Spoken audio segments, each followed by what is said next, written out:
Buenas tardes, querides viejes lesbianes, negres, oprimides y racializades, y bienvenidos al Club de los Lectores Muermos. A mi lado encontrarán un resumen de los contenidos del vídeo de hoy para que puedan saltarse a la sección que más les interese. En concreto, en el apartado de temas se analiza cómo las uvas de la ira puede servir de reflexión sobre las cosas humanas que nos hacen personas: dignidad, honor e ira, fe y culpa, impotencia, perseverancia y resistencia, la importancia de la familia, de la amistad y de la pertenencia a una comunidad, humanidad, inhumanidad, deshumanización, la vinculación con la tierra. Hoy nos ocupamos de mi novela favorita de todos los tiempos, Las uvas de la ira, de uno de los más extraordinarios novelistas de la historia, John Steinbeck. Se trata de una novela dura, angustiosa, con uno de los finales más espeluznantes que he leído jamás. Como todas las grandes obras, Las uvas de la ira nos proporciona múltiples lecturas, tantas como personas que leen, y nos da pistas sobre qué es un ser humano y por qué las personas somos como somos. En definitiva, Las uvas de la ira nos ayuda no solo a entender el mundo en el que vivimos, a disfrutar y comprenderlo desde una perspectiva nueva, sino que nos permite también comprender la cuasi persona que somos, con nuestras debilidades, miserias y grandezas. En Oklahoma, durante la Gran Depresión, la sequía y las tormentas de polvo han arruinado las cosechas de los agricultores, cuya forma de vida se había visto ya amenazada por la economía en crisis. La familia Joad vive en el Dust Bowl, el cuenco de polvo, una región especialmente inhóspita y azotada por los elementos. Tom Joad acaba de ser puesto en libertad condicional de la cárcel después de cumplir 4 largos años por homicidio. Cuando regresa a casa se encuentra con un expredicador a quien Todd conocía desde niño. El predicador ya no habla de la virtud y el pecado y, en cambio, defiende la unidad y la igualdad del espíritu humano como lo más importante a lo que se puede aspirar en esta vida. Juntos viajan de regreso a la casa de los Joad, pero la encuentran abandonada. Muley Graves, un vecino que se ha quedado atrás, explica a los hombres que las familias campesinas han sido desalojados todos por los terratenientes y los bancos que se han hecho con sus tierras y que usan tractores para cultivarlas. Finalmente, encuentran a los Joads cargando un automóvil en plena partida hacia California, la tierra prometida que emana leche y miel. Pa Joad, el paterfamilias, revela que están repartiendo folletos en los que anuncian trabajos de recolección de frutas allá, en los estados más boyantes, y se dirigen al oeste para aprovechar estas oportunidades. Ya en camino, el abuelo Joad muere de un derrame cerebral. A medida que pasan los días de trayecto, los Joad reciben descorazonadores informes sobre la falta de empleo y la hostilidad hacia los Okies, los recolectores de Oklahoma, en la lejana California. Una vez que la familia llega al estado, estos rumores demuestran ser ciertos y sus dificultades se acrecentan. La abuela muere durante la travesía por el desierto de Mojave. La familia Joad se ve obligada a habitar en Hooverville, una miserable ciudad de tiendas de campaña donde viven los migrantes a merced del capricho de contratistas sin escrúpulos y políticos corruptos. Con el tiempo, los Joad encuentran algo de consuelo y de amistad, pero apenas hay trabajo.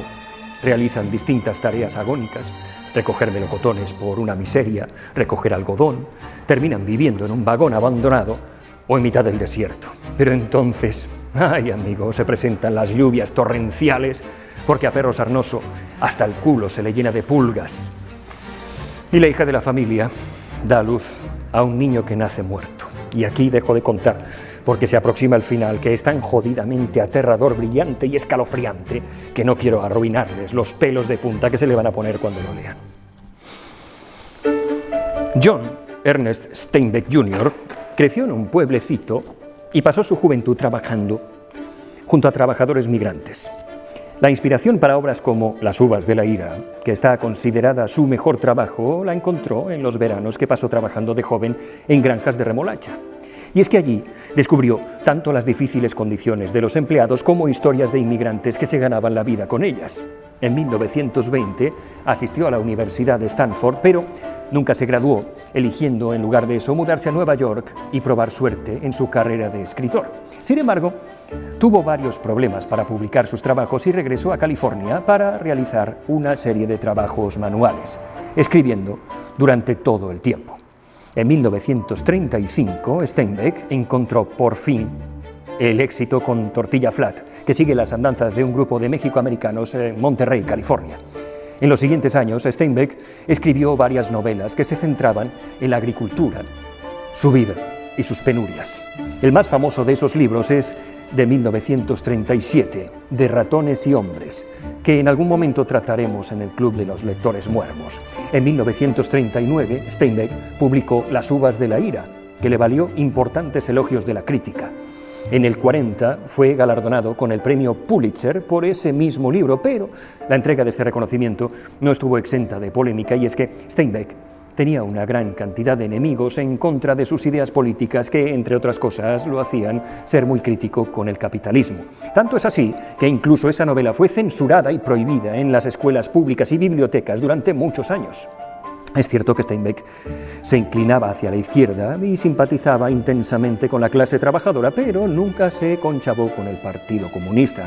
Realizó 3 viajes a la Rusia soviética y eso le causó un fuerte rechazo del comunismo, como es natural.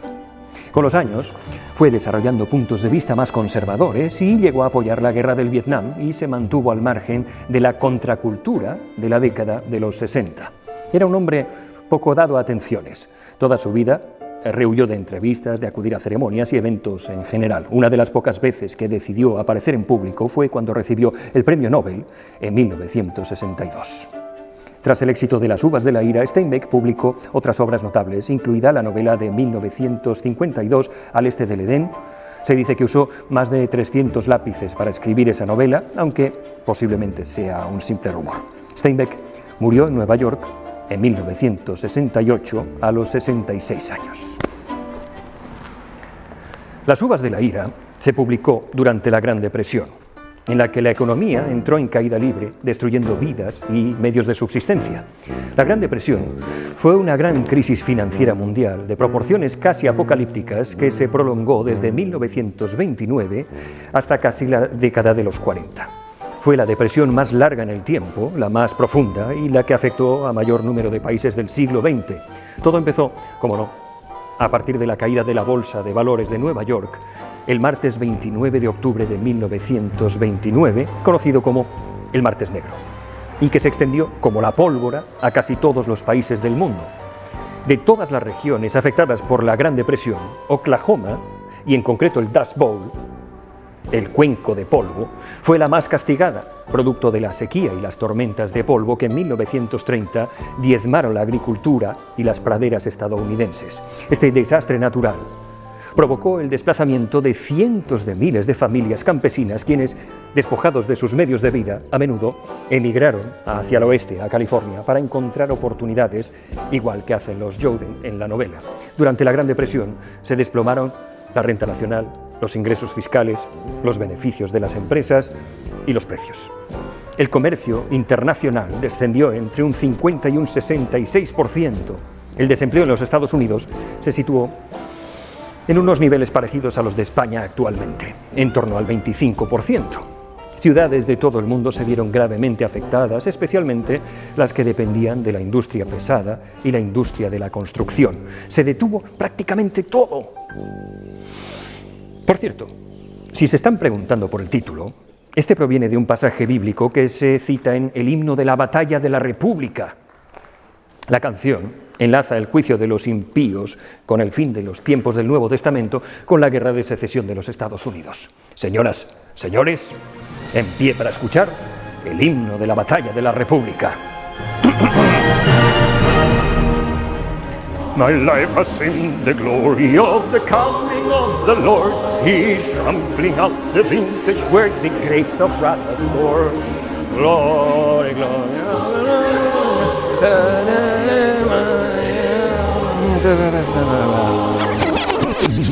Bien, la obra maestra de Steinbeck es en muchos sentidos un descendiente de la tradición Muckraker de principios del siglo XX. Los Muckrackers eran periodistas reformistas de finales del siglo XIX y principios del XX que exponían la corrupción en las instituciones a través de revistas de gran tirada. Los periodistas de muckraking a menudo expusieron las espantosas condiciones que las clases bajas de Estados Unidos tuvieron que soportar en el trabajo y en la vida. Varios libros notables de este periodo incluyen La jungla, de Sinclair, de 1906, que fue una exposición de la vida de los trabajadores y inmigrantes con salarios bajos en la industria del envasado de carne, o Cómo vive la otra mitad, de Jacob Riis. Además, los eventos de las uvas de la ira suelen ser paralelos a temas o sucesos bíblicos, lo que agrega gravedad y universalidad al trabajo de Steinbeck. En 1940, Las uvas de la ira fue adaptado a una película dirigida por John Ford y protagonizada por Henry Fonda como Tom Joad. La película fue nominada a 7 premios Oscar y ganó 2. John Ford, ganador del Oscar al mejor director, y Jane Turner a la mejor actriz de reparto. Esta película es el punto de partida de un género cinematográfico que tendría una enorme relevancia a partir de los años 60, las road movies, películas en las que los protagonistas realizan viajes iniciáticos que les cambian la vida. Quizá la película más emblemática de este género sea Easy Rider, dirigida en 1969 por Dennis Hopper. Como curiosidad, la primera vez que vi Easy Rider lo hice sentado al lado de Peter Fonda, el protagonista. Y no me estoy inventando nada. He tenido una vida muy larga y llena de cosas extrañas. Humanidad, inhumanidad y deshumanización. En Las uvas de la ira, la adversidad más brutal que azota a los Joads no viene de las implacables condiciones naturales del Dust Bowl de Oklahoma. Más bien, los Joad, los Okies, los trabajadores del campo de Oklahoma, reciben el trato más cruel de aquellos más capaces de ayudarlos. Individuos más afortunados, típicamente los que ejercen el poder institucional. Durante el libro, los avances tecnológicos y las estructuras de poder se muestran para corromper a los humanos detrás de ellos. La descripción de Steinbeck de la policía estatal muestra que han sido pervertidos por su autoridad, porque la humanidad lleva mostrando ese mismo fenómeno desde su más infinitesimal germen en la más profunda y mohosa caverna en la que se reunió por primera vez. Dale un mínimo de poder a un desgraciado y se convertirá en tirano. En el primer campamento en el que se alojan los Joad, Hooverville, un contratista explotador viene a reclutar Okies por precios muy baratos, y esta es otra característica de la condición humana que está implantada en nuestro genoma. Dale a un miserable la oportunidad de aprovecharse de los demás y lo hará una y mil veces. Los diputados que visitan el campamento muestran el mismo nivel de cinismo y de crueldad, porque de todos es sabido que un político hará cualquier cosa por sangrar a quienes están bajo su control en beneficio propio. Del mismo modo, los bancos se encuentran fuera de control y, al igual que las granjas industriales, se expanden sin mesura, sin tener en cuenta la vida humana. Como los bancos y granjas crecen y crecen, sus propietarios se rebajan cada vez más en un intento desesperado por subsistir. Algunas granjas de California incluso destruyen alimentos perfectamente buenos para mantener los precios. Todo mientras los migrantes hambrientos claman por comida y por trabajo. Si te paras a pensar, Las uvas de la ira es la hostia porque describe perfectamente el germen de todo lo que estamos padeciendo en un siglo XXI brutal, deshumanizado, automatizado, dominado por los algoritmos y por los grandes capitales. El germen está ahí, en un cuenco de polvo perdido en mitad de Oklahoma. La corporación, el ente sin alma, es un tema que he tratado en uno de mis vídeos, pero tal y como lo veo resumiéndolo es así. Desde los albores del siglo XXI, los seres humanos nos hemos visto inmersos en un proceso de deshumanización, en el que las grandes compañías, que no tienen ni rostro, ni alma, ni decencia, nos han arrebatado el control de la producción y del mercado. Son dueñas de nuestros patrones de consumo, de nuestros horarios, de nuestros ahorros. Y esto sería horrible, pero va acompañado de un horror mucho más primitivo y más descarnado. Ya no existe orgullo por el trabajo. El trabajo de cualquier persona inmersa en el remolino espiral de codicia y crueldad de las corporaciones consiste únicamente en proporcionar más dinero a esas corporaciones. Ya no existen apenas artesanos que al final del día puedan mirar con orgullo el fruto de su trabajo. Únicamente personas derrotadas que han malgastado sus energías y su vida en engordar a algo que tiene la misma entidad que Superman o Mary Poppins, algo que solo existe en un documento firmado o un apunte en una base de datos de un banco. La humillación que sienten los Joad el trabajo pesado y sin esperanza al que se ven sometidos por un cuenco de arroz, es una versión caricaturizada de lo que los sísifos del mundo sienten cuando se desploman en su casa todas las noches preguntándose si todo este esfuerzo habrá valido la pena. Steinbeck describe a los hombres de la industria moderna como seres mecanizados y antinaturales que viven separados de la tierra, y al hacerlo se han deshumanizado, a diferencia de las familias de agricultores que se desplazan. Esta hostilidad es contagiosa e incluso los dueños de los negocios pequeños en California forman milicias para intimidar a los migrantes desesperados. Las uvas de la ira nos demuestra que la conexión con la tierra es importante. Los poquísimos destellos de humanidad que aparecen en la novela los protagonizan los personajes más miserables, los últimos de la cadena trófica, aquellos que no perdieron su conexión ni con la tierra, ni con sus raíces, ni con su raza, ni con su religión, ni con sus ancestros. Por eso creo que es importante recordar de dónde venimos, quiénes fueron los que construyeron el camino que ahora recorremos. Les diré una cosa, yo estoy en Chipre y mañana quizá esté en Panamá o Georgia o Paraguay o en cualquier otro país civilizado donde no ataquen mi patrimonio, pero, en Galicia me espera una casa donde están todos mis recuerdos de infancia, una casa cuyas paredes asistieron impertérritas a mi yo niño, a mi yo adolescente, a los momentos más plenos y más tristes del proceso de crecer y convertirme en persona. Una casa que construyeron mis padres con todo el esfuerzo del mundo y que será donde yo muera, cuando los míos ya están enterrados y mi labor en este mundo esté completada. En compañía quizá de un border collie, viendo cómo las lechugas crecen, asistiendo al lento cambio de las estaciones, vigilando la lluvia y la escarcha, regando los tomates bajo el sol del verano. Esa casa es el único lugar del mundo que puedo llamar hogar y estará ahí esperándome para cuando llegue su momento. Y es mi propia conexión con la tierra.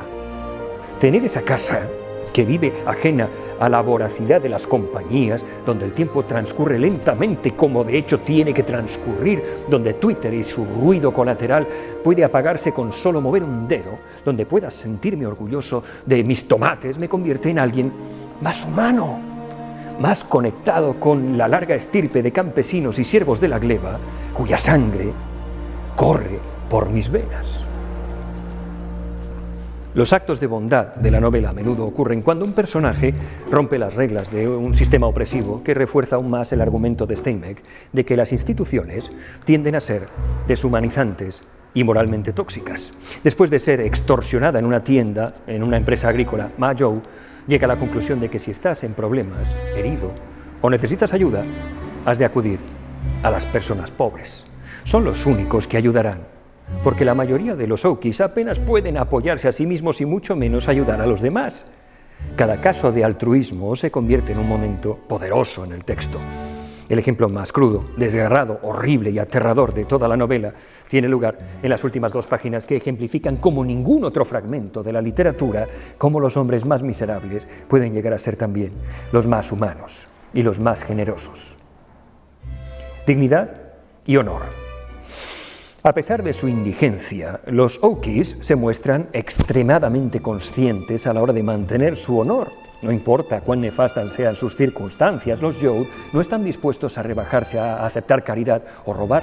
Cuando aceptan ayuda son rápidos en pagar la deuda, por ejemplo cuando los Wilson ofrecen al abuelo Joe un lecho de muerte y el padre repara su coche y la madre reemplaza la manta usada para cubrir al abuelo. Con este fuerte sentido del honor viene una igualmente poderosa noción de justicia que emana de la ira. Cuando son agraviados, su ira es lo que les da la fuerza para seguir adelante. Hacia el final del libro, cuando las inundaciones invernales de California amenazan, Steinbeck escribe que mientras el miedo pueda convertirse en ira, las familias de los Okies podrán continuar su lucha. La dignidad y la ira son una parte definitoria de la cultura de las personas humildes. Por ejemplo, Steinbeck describe una familia migrante que no está dispuesta a pagar menos que el precio oficial de una comida en un restaurante porque pagar menos no sería mejor que robar. Era un tiempo en el que se entendía como dignidad un proceso espiritual en virtud del cual no estás dispuesto a admitir unas condiciones distintas para ti de lo que toleras para el prójimo. Cómo han cambiado los tiempos, ¿verdad? Fe y culpa. En diferentes momentos de las uvas de la ira, casi todos los personajes principales aguantan las miserias del mundo gracias a la espiritualidad. El predicador es el primero en abordar este tema cuando habla de su fe deformada que le ha permitido creer en una unidad natural de la raza humana. La determinación de la madre de la familia de seguir adelante es en sí misma una especie de fe en que las cosas saldrán bien. En el otro polo de la fe de los personajes hay un sentimiento de culpa que a menudo los paraliza. Llegados a este punto, quisiera decirles que la fe es importante. Yo soy ateo hasta el fanatismo, sin embargo, me gustaría creer, porque creer en Dios te proporciona dos anclajes importantes con tu humanidad. El primero, te proporciona bondad. He recorrido miles de kilómetros visitando ONGs de medio mundo y allá, al final de todo, con los indígenas, con los desheredados de la tierra, estaba una persona creyente. Siempre, sistemáticamente, al lado de los pobres, había un creyente, había un budista, un cristiano, un hindú, siempre era un creyente. El segundo te proporciona esperanza. Uno no siempre es una roca inamovible y por muy estoico que quiera ser, al final de todo está el umbral de incertidumbre que, a poco que lo pienses, resulta tan vasto que el vértigo que provoca puede ahogarte. Mi madre es agnóstica, pero la noche que murió mi abuelo, había un cura a su lado, del Salvador, que había viajado hasta esa aldea gallega para prestar consuelo a la gente en los momentos más duros de su vida. La mugrería puede biliar lo que quiera en contra de los curas porque son facha, franco, pantano, pero al final de la vida, en el último momento de desesperación, hay muchísimas personas que encuentran consuelo, cobijo y paz, mirando al cielo y preguntándose si el propósito de toda esta mierda será sentarse un día al lado de Dios Padre. Y lo siento, pero yo creo que eso es importante. Se lo dice un tío que es ateo hasta el fanatismo. Se lo dice alguien que lleva casi 30 años excomulgado. Se lo dice alguien que cuando pisa una iglesia y están celebrando una misa, le crecen cuernos y le salen sarpullidos en la piel. Vivan su fe, la fe que sea, con toda la fuerza que puedan, porque su fe es una fuente inagotable de energía y de esperanza. Familia, amistad y comunidad.